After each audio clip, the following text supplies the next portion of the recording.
I think one of the most outrageous and really sad stories concerning my wife before she died from alcoholism was the time that my son and we left for about a week and came home. We did a short vacation. So stay tuned for this. Again, my name is Andrew Culkin, and if this story resonates with you or similar stories that I tell, it's probably time to set up a breakthrough call. Links are in the bio so that we can create sustainable sobriety for you and your family together. And this was probably the most traumatizing story of all because I realized that my wife was in the later stages of alcoholism and there was likely didn't have a whole lot of chance. But she was actually, when we went up north with my son, my wife had to stay home because she was on her third or fourth DUI and she was under house arrest. She actually had an ankle bracelet and couldn't leave the house. But unfortunately, what she had done, she ordered several cases of beer and I'm sure at least a dozen bottles of wine that week we were gone. So by the middle of the week, when I hadn't heard from her with no texts or phone calls and wasn't answering, I was getting very, very concerned. And by Thursday of that week, I realized we needed to cut the trip short. I think we were in Hearst Castle. We were in the middle of a tour, and I looked at my son and said, "We need to get out of here. I haven't heard from your mother in 2 days." So we cut the tour short and went down the hill as quickly as we could. And it was about 500 miles to get home from San Francisco. It was Friday by the time we got home.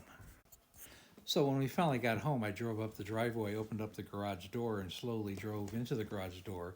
I had my son stay in the car because I was very worried at what I might find. The possibility of her being dead was very real.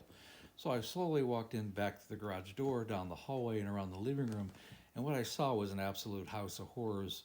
There's probably 50 empty beer cans. There was broken glass on the floor where she had dropped wine bottles and then walked over them barefoot. There was blood all over the place. She was sitting on the couch and didn't even know I was there, didn't know we were home.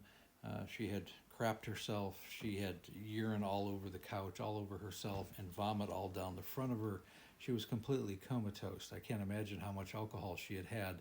I ended up actually having to call an ambulance that night to take her to the hospital because I was worried, it was just an unbelievable scene.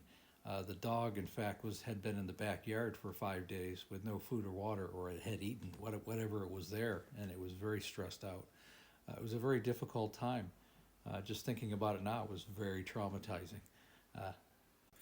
So again, if you can relate to this kind of story and you would like some, private help rather than having to go to AA or group meetings, and you would like to have some help in the privacy of your own home with your addicted loved one or, and help your family as well. Again, links are in the bio. Let's set up a breakthrough call and let's hash this out so we can get back to life was before this disease entered all our lives.